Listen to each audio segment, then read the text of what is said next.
Hello fellow travelers, it's Scott. Welcome back to the Workspace. Number 2. I wasn't sure if I was going to do this one. I was just going to see what happened and just see if anything came up this week. And something really big came up this week. First of all, you might be asking, why do I refer to you as fellow travelers? And that's a good question. And I never really explained it. In A Christmas Carol by Charles Dickens, Scrooge's nephew Fred, at the beginning of the story, comes to invite him, as he does every year, for Christmas dinner. And in his exhortation of Christmas and its virtues, Fred says that it's a time when people don't look at each other by way of their station in life, but rather they look at each other as fellow travelers to the grave. We were all just seeing each other as fellow travelers on this journey. On Monday, I found out that my longtime teacher, former colleague, and dear friend, Florence Birdwell, passed away. And I've been searching from that moment that I found out on for the unfindable words to talk about what she meant to me and to my life, what she means to me and my life. And I didn't cry. I didn't feel sad. How could you feel sad if you knew Florence Birdwell, and if you knew somebody who knew her, or if you knew somebody who knew somebody who knew her, you knew her. And when I think about fellow travelers, I think about how Mrs. Birdwell lived her life. We're all on this journey. Why not have an amazing time noticing everything and seeing everything for what it is, love itself? She had a way of seeing the world that was just inviting and mesmerizing, and just an orbit that when you entered into it, you never wanted to leave it.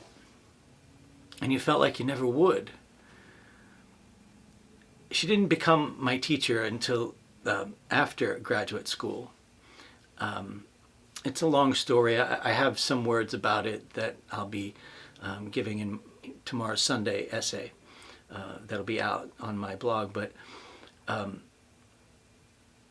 she didn't become my teacher until after graduate school. I taught at Oklahoma Christian University for a few years, and then I was asked to come to my alma mater at Oklahoma City University, where I got my master's, and became a colleague of Mrs. Birdwell's, teaching music theater acting and teaching a full voice studio to mostly the dance majors. But she became my teacher then. We would meet, supposed to be Tuesdays after our last lessons, after her master class, I guess, in the evening. But it ended up being 3-4 times a week. And I would learn so much in that time. Since it was her last lesson, she didn't have anything else to do. It would be 2-3 hours sometimes, just talking and really getting into a piece. Or we'd let Deborah, our accompanist, go, and we would just talk some more.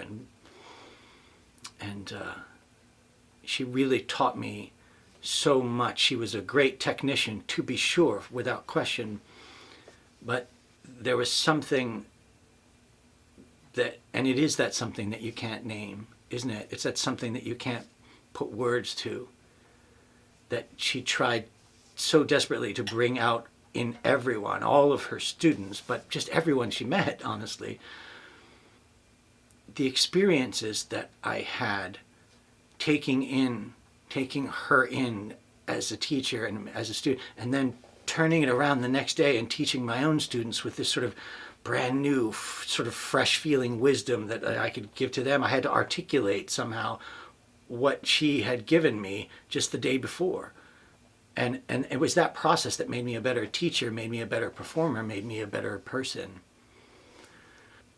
The reason that I connected with her so deeply and continue to feel so deeply connected with Mrs. Birdwell as my teacher and mentor and friend is that there were these moments where she would talk to me and we would talk technique and we would talk tech, but it was when the technique just sort of went aside because it was the song, the communication, the meaning, the ineffable. That when it was there, when it was present between performer and audience and when that connection happened, you know it, you know that it happens.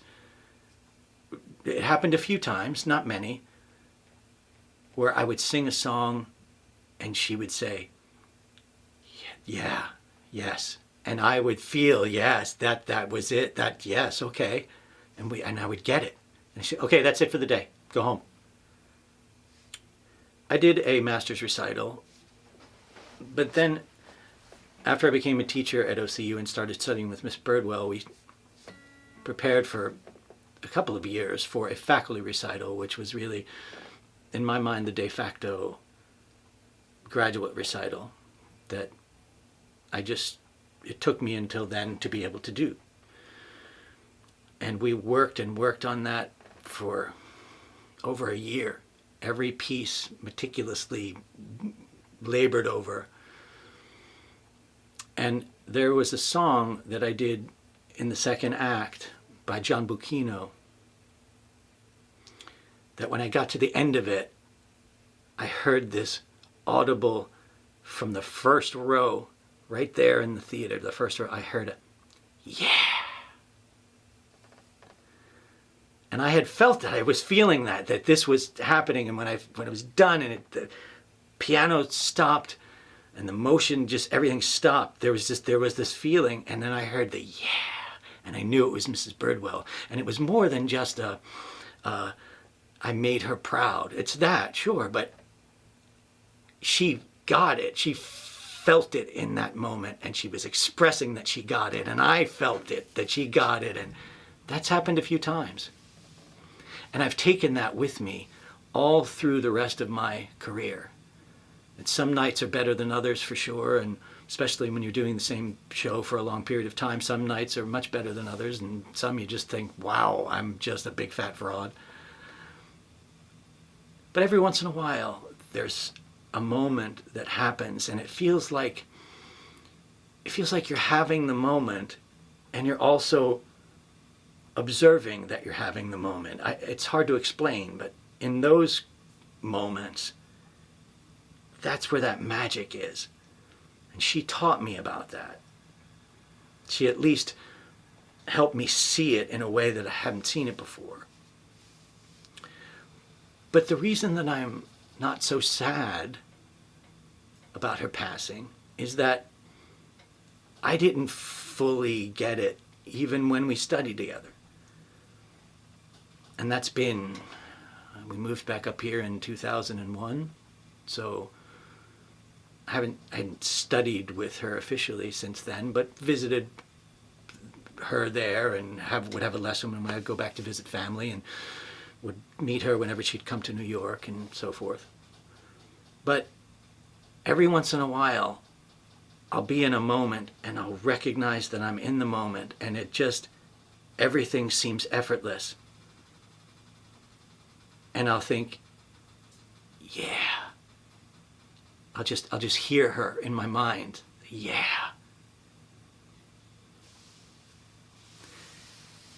So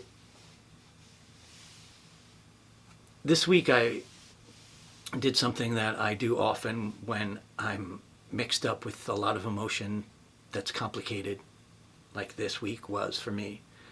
I'll play my guitar a little bit and just sing some songs and do some things, and I pulled out this John Denver tune, and I remembered a moment with this song that's very much like what I just described to you. I was playing it in a coffee house show that I did while I was teaching at East Brunswick High School. So But I was playing the song to a coffee house of people who were talking, some listening in and out, the way you do.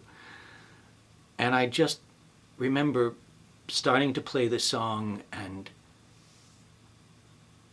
being in this moment and just noticing, without really looking, but knowing that everyone was paying attention at that particular moment. I don't know for what reason, but the song came to an end and they clapped politely and things went on. But I felt this yes. It was Mrs. Birdwell's voice. And I had a moment of connection with this audience, and this audience had a moment of connection with me, and we were present to it, and that is what Mrs. Birdwell taught. And it's what she still teaches me. So anytime I prepare for anything, anytime I perform anywhere, I always think of her. And it's not as if she is somewhere and I'm somewhere else. It's that she is always with me. And so her body has passed on, and she lived a full life with so much great joy and a heavy-duty dose of suffering, but always joy, joy, joy, and persevere, persevere, persevere, and love, love, always love. So the song really has no personal significance in terms of, I never really played it for her, or I don't even think she's ever heard me do it, but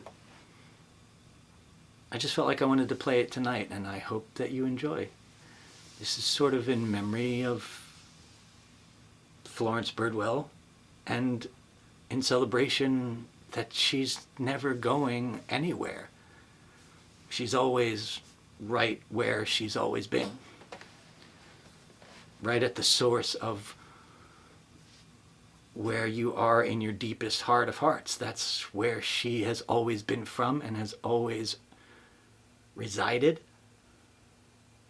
That's where she always resides for me, always has and does now and always will, as part of what I do, the breath of what I do.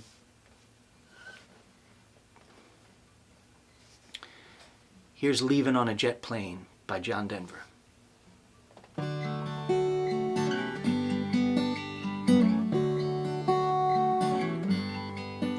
All my bags are packed, I'm ready to go. I'm standing here outside your door.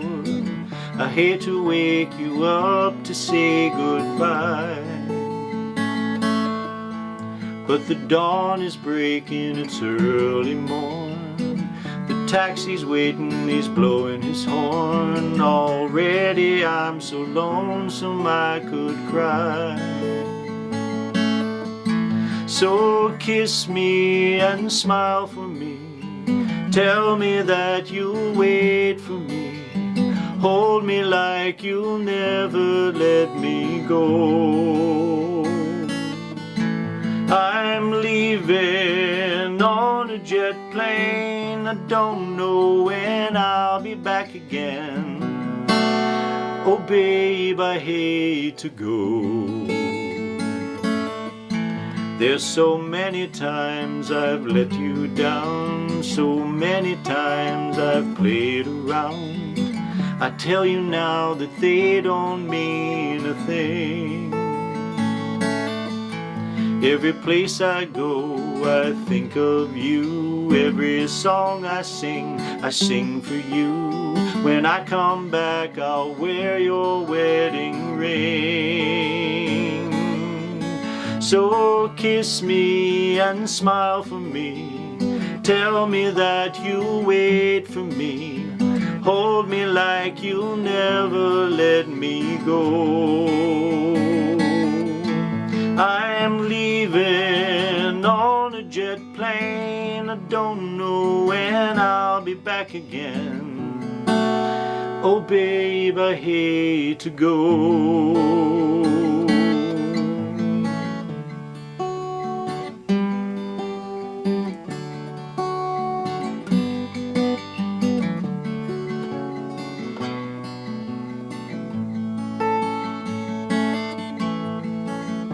Now the time has come to leave you. One more time, let me kiss you, then close your eyes and I'll be on my way. Dream about the days to come when I won't have to leave you alone, about the time that I won't have to say. So kiss me and smile for me, tell me that you'll wait for me, hold me like you'll never let me go. I'm leaving on a jet plane, I don't know when I'll be back again. Oh babe, I hate to go. I'm leaving on a jet plane, I don't know when I'll be back again. Oh babe, I hate to go, hate to go.